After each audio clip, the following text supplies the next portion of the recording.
confidence in the South African motor industry continues to recover, with WesBank's vehicle sales confidence indicator rising to 5.8 out of 10 in April. That's up from 5.5 in January. And of course, in April last year, confidence sat at just 4.2. Joining me with more is Jan-Louis Pretorius. He's marketing manager at WesBank. Jan-Louis, thanks for coming to the studio. Good afternoon, Steve. Well, Jan-Louis, as you point out, this is actually the highest score achieved on your confidence indicator since you started it at the end of 2007. Of course, the industry has been in a downward trend since that very point, hasn't it? Absolutely, Stephen. I think it's important not only when we look at our own vehicle sales confidence indicator, but also when we look at the NAAMSA sales figures, when you compare them on a year-to-date or year-on-year basis, that we are coming off a very low base.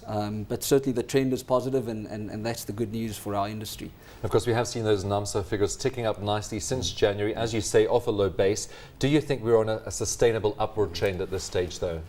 Stephen, I think, and perhaps there are a number of industry spokespeople who are of the view that perhaps the first quarter or quarter and a half of 2010 was perhaps slightly overheated in terms of sales growth, and that there is a reality or a possibility that things will quieten down slightly towards the third and fourth quarters.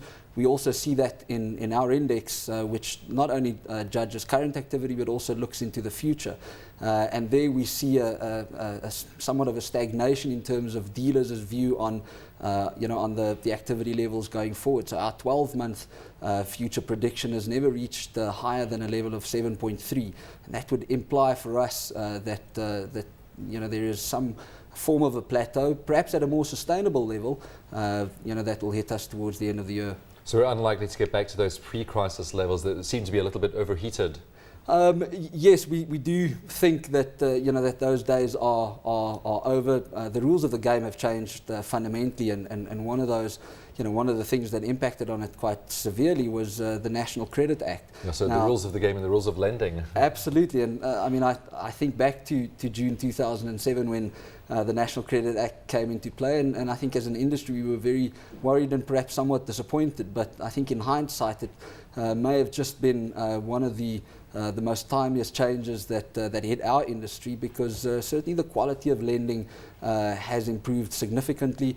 Not so much implying that we were reckless as banks previously, but we now have far greater transparency in our way of reviewing a client's overall debt exposure. And if I look at our book of arrears and also our book of or our repossessions rate, there's a clear distinction of pre-NCA business and post-NCA business. Who do you actually speak to? You mentioned dealers. Is this index really just built on speaking to the dealers that you deal with? It is built on speaking to dealers. It is statistically representative of the entire dealer market, so it speaks to dealers from different manufacturers. It also speaks to different role players within dealers, so both sales managers and dealer principals. And it is quite interesting that that they have slightly different views on the current and future activity, given their exposure to the broader business and then the broader market. But yes, it's a good study for us. It is independent and has proven to be very valuable for us as WesBank, but also I think for the industry at large. Of course, the dealer market has shrunk considerably over the past couple of years as well. Are we starting to see new dealers opening in anticipation of higher sales, or do you think it's still too soon for that? There was certainly a lot of blood in the motor industry during 2009 and maybe the later parts of 2008. But we are happy to report that dealer closures and the consolidation in the motor industry has not only slowed down but stopped. We're also a leader in wholesale finance, which provides finance for dealer, for their stock. So we have a very real picture as to dealer closures, and things have certainly slowed down, which is good. New dealers opening up, I don't think there are that many brave businessmen just yet to take that step, and I don't think our volumes justify an enlarged dealer base just yet.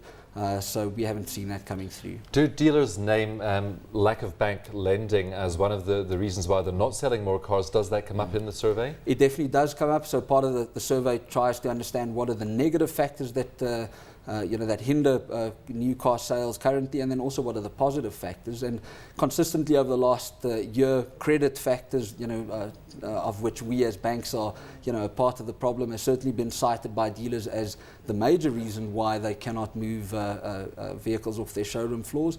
What is good to see, though, I think from our perspective, is that the credit factors have started to drop a little bit in terms of impact, and its place has been taken by a lack of stock and also price inflation.